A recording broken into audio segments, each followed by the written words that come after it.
자, 그리고 이제 곧 있으면은 쿠팡이 상장을 합니다. 상장하나? 11일인가? 일정이 있었던 것 같은데. 자, 그러면 쿠팡을 검색하면 안 나오지. 동방이나.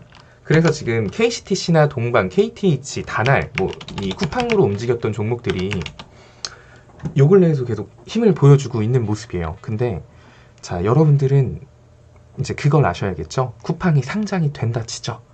되면 어떻게 되는지 우리는 학습을 해야 돼요. 과거에 야, 빅히트 상장되면 대박이래 라고 해서 올라갔던 게 DPC였죠. DPC로 되게 많은 분들 고생하셨었는데 그래도 또 잘 먹고 나오셨어요. 갭자리 아래로 평단가 낮추라고 해서 먹고 나오신 분들 많을 텐데 올라갔다가 빅히트 상장하자마자 그냥 아래로 내리 꼽았습니다. 그러면은 지금 내가 쿠팡이 상장되면 동방이나 KCTC, KTH, 다날 더 잘 가지 않을까? 이런 생각보다는 지금까지 상장에 대한 기대감으로 올라갔던 종목들은 상장이 되고 난 다음에 낙폭을 보여줬습니다. 주식에서 무조건은 없는데 90 몇 프로의 확률로 그랬어요.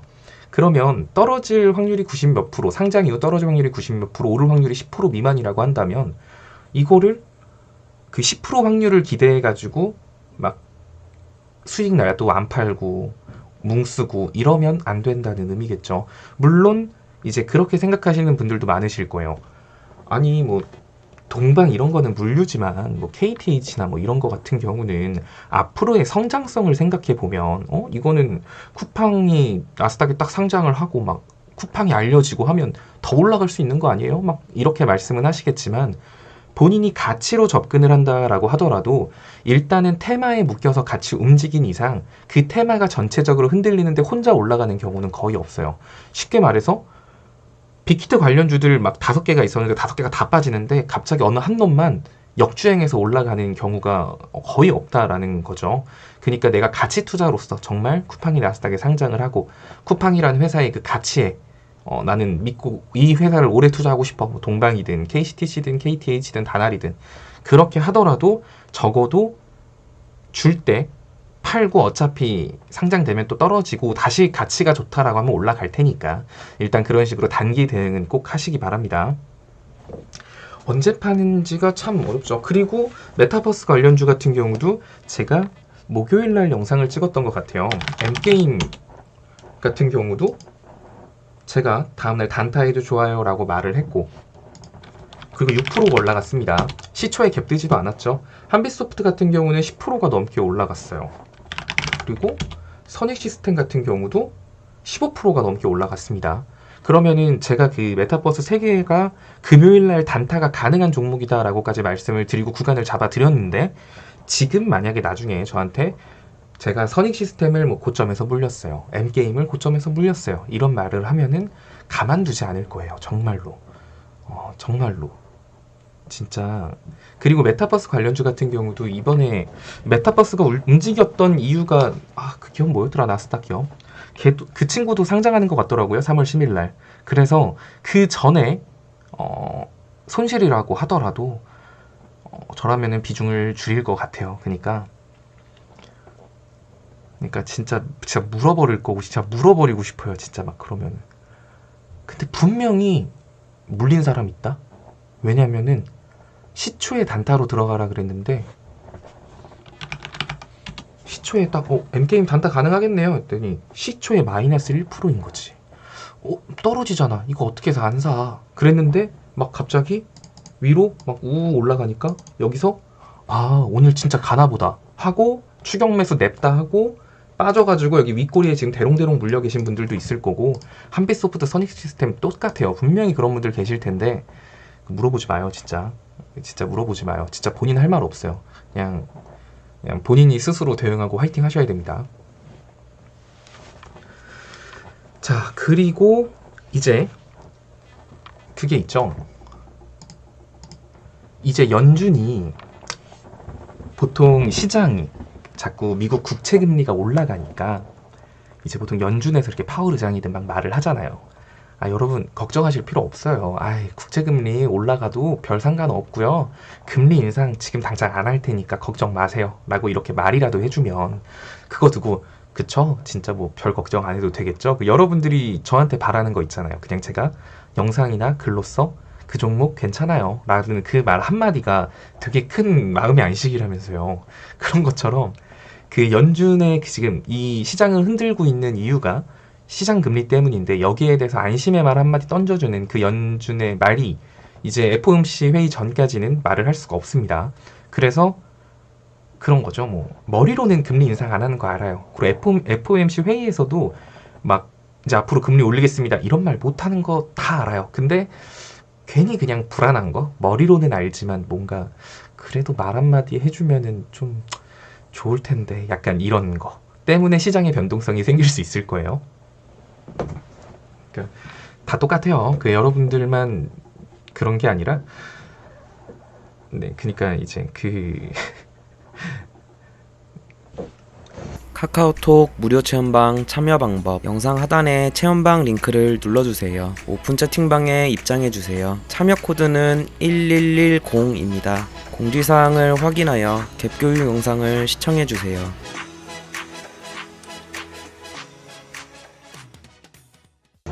그래서 뭐 다음 주도 뭐, 그리고 이제 딱히 시장의 악재라고 할 건 근데 이게 또 웃긴 말이야. 이번에 주말간 뉴스를 보니까 미국의 슈퍼 경기 부양책 통과 2조 원에 달하는, 딱 그게 통과됐다 하잖아요. 2조 달러인가? 뭐 어쨌든 이제 그 말이, 자 그럼 이제 경기 부양책, 옛날에 시장이 반등했을 때를 쭉 생각을 해보죠. 자, 시장이 반등했을 때는 항상 그 상승하거나 할 때 했던 말이 똑같았어요. 미국의 경기 부양책이 통과할 것 같아서 뭐 올라갔다. 뭐 경기 부양책에 대한 기대감 막 이런 걸로 올라갔었는데, 갑자기 사실 경기 부양책이라는 게 시장에 돈을 뿌리는 거잖아요. 그럼 돈을 뿌림으로 인해서 발생되는 게 인플레이션과 금리 상승에 대한 부담감이거든요. 그러니까 옛날엔 또 당연히 이거에 대한 우려는 있었던 거예요. 금리 상승하지 않을까? 그럼 이번에는 뭐 좀 엄청나게 많은 돈을 시장에 풀겠대요. 그 말은 또 이렇게 생각할 수도 있겠죠. 야, 지금도 시장에 돈이 많아가지고 인플레이션에 대한 걱정이니 그로 인해서 금리 상승을 해야 될 것 같다는 둥, 이런 말이 나오는데 시장에 돈을 더 풀겠대요. 옛날에는 되게 강력한 호재였겠지만 이제는 그런 거에 대한 두려움도 많이 생긴 상황입니다. 그래서 지금 경기부양책을 통과시켰다, 상원에서 통과시켰다라고 해서 그거를 마냥 엄청난 호재라고 판단하기에는 어렵지 않나라는 생각을 하고 있어요. 왜냐면 다르게 해석하면 지금 이렇게 돈이 풀려 있는 상황 때문에 금리 인상에 대한 우려가 나오고 있는데 여기다 돈을 더 푼다고? 야, 이건 빼박 금리 인상하는 거 아니야? 이렇게 되니까요. 그래서 이거의 뉴스 하나에 막 행복회로 막 돌리고 앞으로 시장 막 미친 듯이 올라간다, 이렇게는 생각하지 않으셨으면 좋겠어요. 자, 그거랑 드디어 목요일은 선물 옵션 동시 만기일입니다. 둘째 주죠. 자, 선물 옵션 동시 만기일. 아니 도대체 선물 옵션 동시 만기일이 뭐라고 뭐 자꾸 뭐 내마녀의 날이라는 둥, 왜 내마녀인지도 모르겠고, 사실 옛날부터 제 영상을 보고 리딩을 받으신 분들은 뭐 알만한 내용이고, 다시 방송에서 다루기에는 또 너무나도 긴 얘기니까 제가 다음 주 중에 글로써 교육을 한번 다시 해드릴 겁니다. 그리고 옛날 영상들 찾아보시면 그 옵션 만기일 뭐 여기에 대한 영상도 있으니까 그 영상 보시면 도움이 되실 거예요. 그러니까 지금 시장은 오를 때 따라잡으면 위에 물릴 가능성이 굉장히 큰 시장이니까 그것만 좀 인지를 하시면 될 것 같아요. 자, 나스닥 같은 경우도, 제가 나스닥 같은 경우는 지금 60일선을 이탈했기 때문에, 이거는 원래 60일선을 이탈한 적이 여러 번 있었다고 했죠, 나스닥은. 그래서 120일선 툭 건드리고 올라올 가능성이 높다라고 했습니다. 자, 이 내용은 목요일 영상에서도 말씀드렸고 금요일 리딩에서도 말씀을 드렸던 것 같아요. 나스닥이 60일선 이탈을 했다. 근데 이날 원래 이렇게 올라갈 수 있었어요. 왜? 이날 그 연준 의장님, 파월 의장님께서 그 발언이 있었거든요. 지금 국채금리 상승하는 거 어떻게 생각하냐, 연준의 입장은 어떠냐, 막 이런 질문, 인터뷰에서 좀 힘있는 모습을 보여줬으면 됐습니다. 거기서 그냥 진짜 여러분들 지금 말이 돼요? 금리 인상 안 해요. 걱정하지 말고, 그냥 걱정하지 말고 국채금리 올라가는 거 그거 아무것도 아니에요. 지금 경제가 이렇게 좋아졌는데 앞으로 경제가 좋아질 것 같으니까 이렇게 된 거지 뭐 그거 가지고 그렇게 겁먹고 그래요. 절대 안 올리니까 걱정하지 마요. 이렇게 강하게 말을 해줬으면 이렇게 올라갔을 거예요. 일전에도 똑같은 국채금리 상승에 대했을 때 파월 의장이 되게 강경하게 말을 해줬거든요. 걱정하지 마, 안 올려 이런 식으로. 근데 이날 저녁 새벽 인터뷰에서는 약간 그러니까요 인내심을 가지고 좀 기다려 보죠. 그리고 당장 걱정 안 하셔도 될 만한 수준입니다. 뭐 그리고 인플레이션은 뭐 물가가 2% 이상 올라가기 전까지는 뭐 신경 안 쓰셔도 되는데 뭐 당분간 뭐 그럴 일은 없을 거예요. 뭐 약간 이런 식으로 말을 좀 어버버했단 말이에요. 그래가지고 사람들이 야, 뭐야 저거 그래서 뭐 어쩌자고 약간 이런 실망 매물이 쏟아지면서 이제 목요일날 반 미증시가 이렇게 떨어졌던 거고 그로 인해서 국내 증시도 영향을 받은 거예요. 일단 60일선하고 멀어졌기 때문에 어쩔 수 없죠. 120일선 만나고 와야죠. 자, 그럼 나스닥은 어디까지 밀렸다가 1.55%로 양봉 마감했을까요? 자, 정확히 121선 탁 건드렸죠. 이것도 말씀드렸던 부분인 거예요. 그러니까 결국에는 그냥 지수가 떨어질 자리까지 조정 주려고 그냥 떨어졌다. 정말 진짜 대하락을 하려고 한 게 아니라 일부 조정하고 뭐 그냥 그런 거라 이거죠. 그러니까 별로 금리 인상에 대해 그렇게 걱정 안 하셔도 돼요. 그쵸?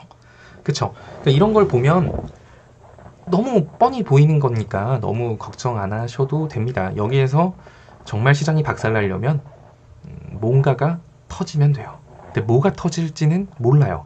뭐가 터질지 모르니까 우리가 할 거는 어떤 게 터질 수 있을까? 새로운 시장의 악재로 자리를 잡을 수 있는 건 뭐가 있을까? 라고 해서 금요일날 제가 유가에 대한 교육을 해드렸습니다. 유가가 만약에 지금 현 상황에서 수요가 올라가서 지금 경기가 너무 좋아지고 있는 거예요. 그래서 공장을 돌려야 돼. 공장을 돌리려니까 기름이 필요하네. 그래서 너도 나도 저 기름 한 통만 주세요. 막 이렇게 하는 거예요. 근데 기름 양은 정해져 있는데 기름을 원하는 사람이 너무 많네.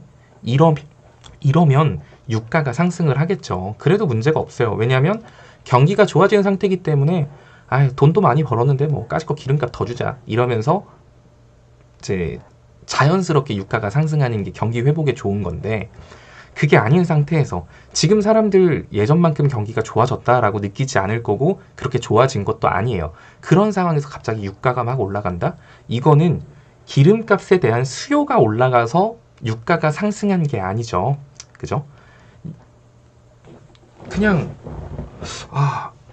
왠지 그러니까 수요가 늘어나서 유가가 올라간 게 아니라 공급량의 변화가 생기면서 유가가 올라가는 거는 경기 회복을 하는 입장에서 좋은 게 아니에요.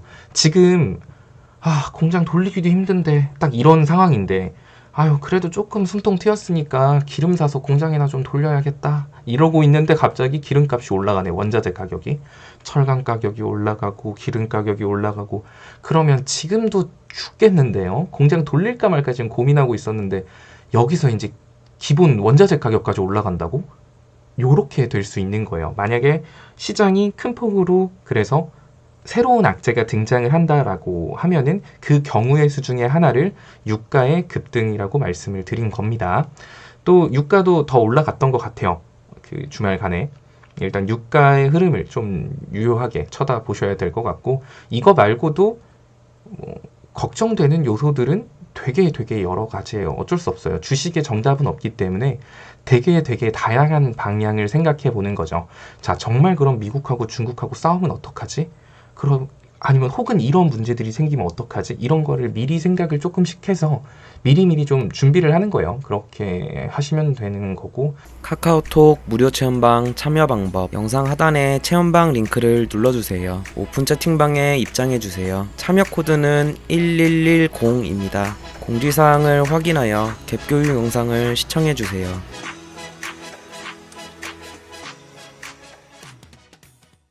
그런 거는 제가 항상 방에서 말씀드리니까 말은 하지. 말은 하는데 읽는지는 모르겠어요. 그렇죠.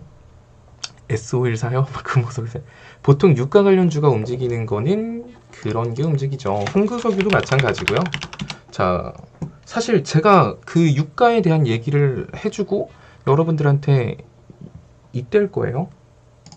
빠져도 유가 관련주는 빠져도 지금 거래량 없이 빠지는 건데 포트에 넣어놔도 상관없어요. 그냥 겁먹지 않으셔도 돼요. 라고 했고 금요일날 홍구석윤 21% 그리고 SH에너지화학 같은 경우는 제가 얘는 18% 가까이 올라갔죠. 근데 결국에는 갭 뜨고 갭자리 다 메꿨습니다. 이거 따라 들어간 사람들은 꼭대기 따라 들어간 사람은 진짜 정말 그냥 너무너무 생각이 짧은 거예요. 그러니까 이런 식으로 유가가 올라갈 것 같아 라고 해서 했을 때 밑에서 사야지 유가가 올라갔네? 라는 결과를 보고 위에서 사니까 그렇게 하는 거는 뭐냐면 손절가 잡고 단타를 할 때 그렇게 하는 거지 그냥 결과를 보고 이미 다 아는 사실 가지고 막 추격 매수하고 막 뭉쓰면 이분들은 하루 만에 마이너스 한 20% 손실 본 거잖아요 지금. 어쨌든 유가는 이제는 그러면 흥구석유나 SH에너지화학 이런 거는 잡아 볼만 하겠죠. 떨어지는 족족 조금씩 분할 매수를 해도 되는 거예요. 자, 만약에 근데 이거를 만약에 이 차트 관점으로 본다라고 해보죠. 이 차트 관점으로 본다라고 하면 제가 옛날부터 여러분들한테 거래량 터지면서 윗꼬리 빼고 음봉 때려 맞은 이런 종목은 여기에 악성 매물대가 진짜 바글바글하게 형성된 거기 때문에 이런 종목은 거래량 없이 빠진다 그래도 피하는 게 좋습니다 라고 많이 말을 하잖아요. 이제 기억하실 거예요. 그거는 제가 차트적인 관점에서 봤을 때 말씀을 드린 거죠. 거래량.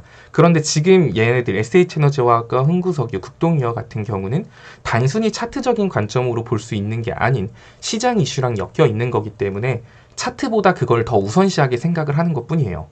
되게 어렵죠. 말이 점점 어려워지고 있는데 대충 하죠. 뭐 어쨌든 줄 때 드시라. 뭐 그냥 쉽게 생각해서 그 SH에너지화학이나 흥구석유는 위아래 변동성이 너무 커가지고 좀 무서울 수 있어요. 그런데 뭐 흥구석유가 대장이긴 합니다. 여튼 결론은 얘네들이 펑펑펑펑 빠지면 유가 관련주들은 그냥 좀 넣어놓고 야금야금 사도 슈팅 한 번씩 이렇게 유가 이슈로 해서 수익 주니까 그때 대충 욕심 부려갖고 막 상한가 먹자 막 이렇게 생각하지 마시고 치킨 갑시다. 기다렸더니 최스님 제가 2주나 기다렸는데 이제 겨우 3% 수익인데 이거 팔아요? 2주 기다려서 3% 수익이면 은행 3년 기다린 거랑 똑같아요. 여러분들이 자꾸 주식에서 1%, 2%, 3%, 4% 이런 수익을 우습게 보시면 안 되는 게 하루 만에 은행 3년, 4년치 이자 벌었으면 여러분들이 지금 몇 년을 세이브한 거예요. 지금 3년 뒤 받을 이자를 지금 하루 만에 땡겼는데 2주일 만에 땡겼는데 그러면은 그냥 인사 세게 받고 그냥 감사합니다 하고 그냥 나오시면 돼요. 이제 여기서 내가 좀 더 차트를 볼 수 있고 하면 그때는 분할 매도로 대응을 하는 거고 그런 겁니다. 이게 되게 우습게 본다니까.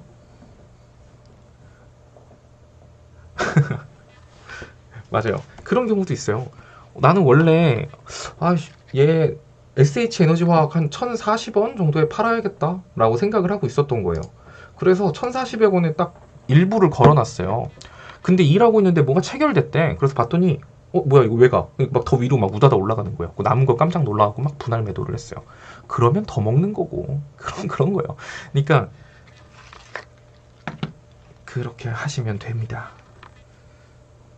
네, 유가 관련주 같은 경우는 여전히 포트의 일부는 담아놔도 돼요. 왜 유가 관련주를 담아놓느냐? 이거는 아까 말씀드렸지만 만약에 그러니까 항상 우리는 시장은 시간이 지나면 올라가요. 아무리 밑으로 내리꼽아도 결국에 올라가긴 합니다. 근데 중간중간 갑자기 돌발하는 쪽으로 등장하는 시장 악재 때문에 지켜야 될 자리를 이탈해서 이렇게 빠질 수도 있겠죠. 여기 딱 이탈해가지고 이렇게 부합하고 121선 나스닥 121선 만나는 것 마냥 내려갈 수도 있을 거예요. 그러면 이때는 내가 가지고 있는 종목이 멀쩡해요. 회사가 돈도 잘 벌고 최근에 무슨 이슈 가지고 막 200%, 300% 상승한 종목을 따라잡은 것도 아니야. 사실 이 회사는 지수가 빠지나 마나 묵묵하게 자기 돈 잘 벌고 있는 회사야 라고 한다면 이렇게 떨어져도 그냥 기다리면 올라가긴 해요. 근데 사실 그게 우리 너무 힘들잖아요. 매일매일 주식을 매매해야 되는 또 우리 주식에 발을 들인 사람으로서 그게 힘들기 때문에 항상 포트폴리오라는 거는 내가 사고 싶은 거를 다 사는 게 포트폴리오는 아니에요. 만약에 이런 상황에서 정말 2950선을 뚫고 시장이 아래로 내리꼽는다라고 하면 내 종목들 한 다박살 난다고 보시면 돼요. 시장 빠지는데 종목이 어떻게 버티겠어요? 한 30개 오르면 700개씩 빠지겠지.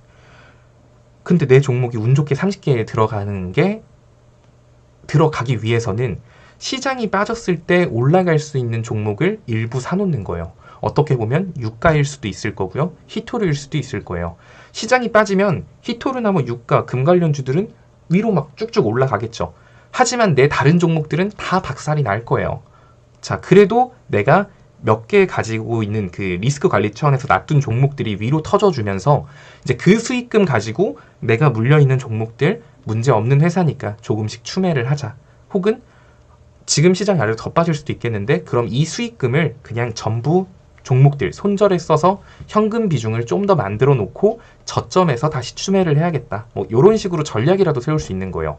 근데 유가 관련주, 히토류 관련주도 그래서 일부 넣어놨어요. 근데 갑자기 시장이 안 빠지고 막 부학하고 반등을 하는 거예요. 그러면 히토류 관련주나 뭐 유가 관련주들 뭐 내가 시장 빠졌을 때 리스크 차원에서 넣어놨던 종목군들은 다 박살이 나겠죠. 대신에 내가 가지고 있는 나머지 종목들이 많이 올라갈 거예요.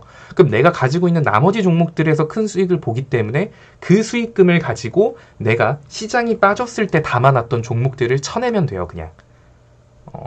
그래서 제일 포트를 구성할 때 위험한 게 한쪽 섹터에 몰빵을 하는 거예요. 시장이 빠질 것 같으니까 저 인버스 몰빵할게요. 시장이 빠질 것 같아요. 그러니까 저 히토류 몰빵할게요. 이러면 방향성이 하나밖에 안 돼요. 떨어지면 대박 나겠지만 오르면 작살이 나요. 그러니까 이런 상황이 되기 때문에 항상 포트폴리오라는 거는 올랐을 때, 시장이 올랐을 때 수혜를 받을 수 있는 거, 떨어졌을 때 수혜를 받을 수 있는 거를 그냥 조금 골고루 섞는 거예요. 주식에서 내가 투자하고 있는 모든 종목을 수익 볼 수는 없습니다. 5개 수익 보고 3개 손실 봤으면 잘한 거죠. 그럼 5개 수익의 일부를 가지고 3개를 쳐내는 거예요. 그럼 2개어치의 수익이 남죠. 이런 식으로 야금야금 수익을 쌓아가는 거예요. 제가 이거를 여러분들한테 맨날 하는 그 숙제라고 하는 겁니다. 그날 수익 봤으면 조금씩 쳐내라고.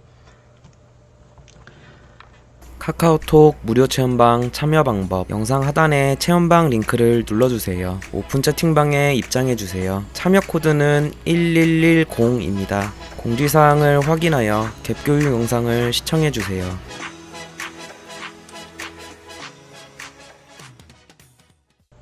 뭐 히토류와 마찬가지, 그러니까 뭐 유가 같은 경우 히토류와 마찬가지로 떨어질 때마다 막 담으라는 게 아니에요. 떨어질 때마다 또 담으라 그랬더니 한 2% 떨어질 때마다 막 체스님이 이거 계속 담으랬어.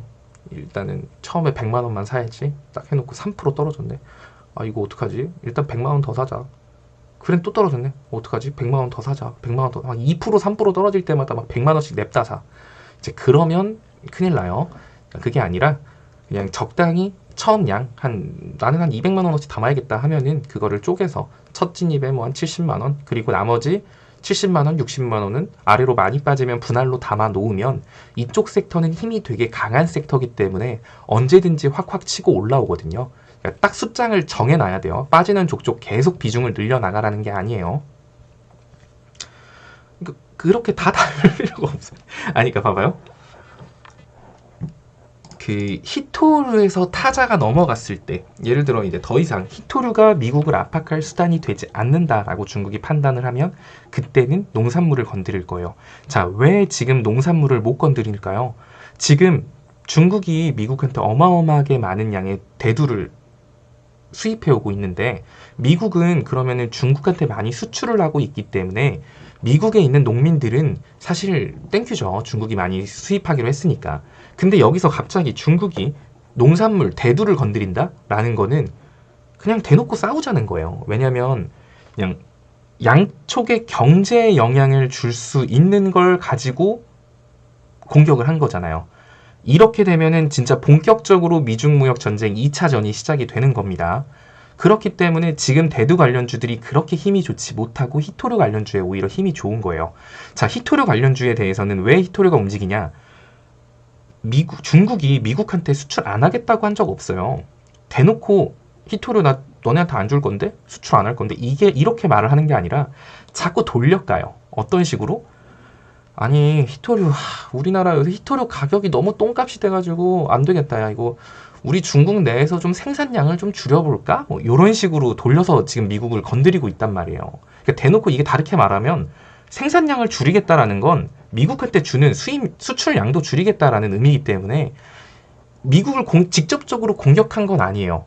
생산량을 줄이겠다를 미국이 자꾸 우리 건드리니까 줄일래 이렇게 말한 게 아니잖아요. 그냥 요새 히토류 가격이 좀 그래.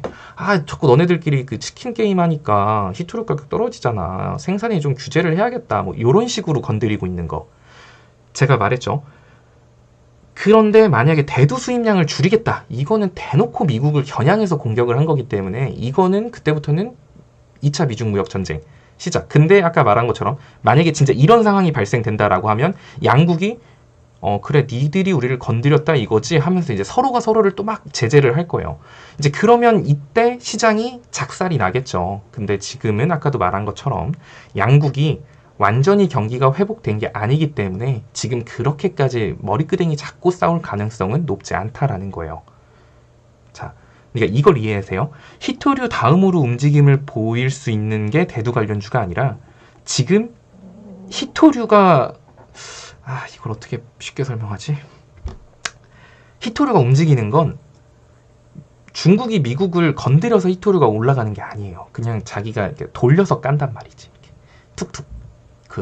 근데 이제 그렇게 하다가 이제 본격적으로 둘이서 파이팅 한다고 하면 그때 대두 관련주가 최근에 상승폭을 보여주지 않았기 때문에 확 치고 올라갈 거예요. 근데 사실 언제 둘이서 치고받고 머리끄댕이 잡고 싸울지는 모르죠.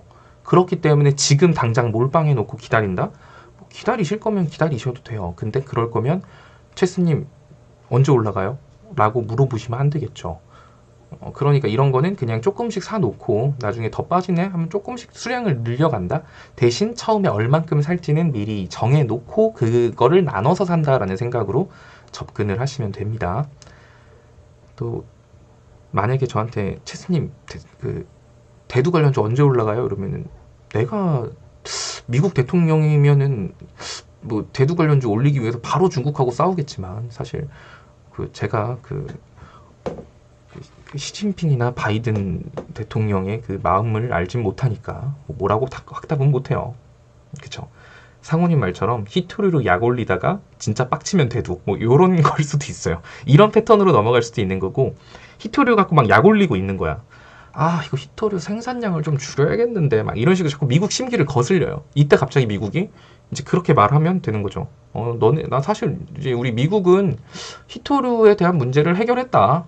그래서 히토류 뭐 상관없다. 이런 말을 만약에 미국이 했어. 중국한테 말하려고 한 건 아니지만 그냥 말한 거예요. 사실 난 히토류 필요 없는데 뭐 이렇게 그냥 은연중이 돌아서 말을 하면 이제 그때는 히토류에서 대두로 미중 무역 관련주 대장이 넘어가게 되겠죠. 이런 흐름을 이제 생각하시라는 거예요.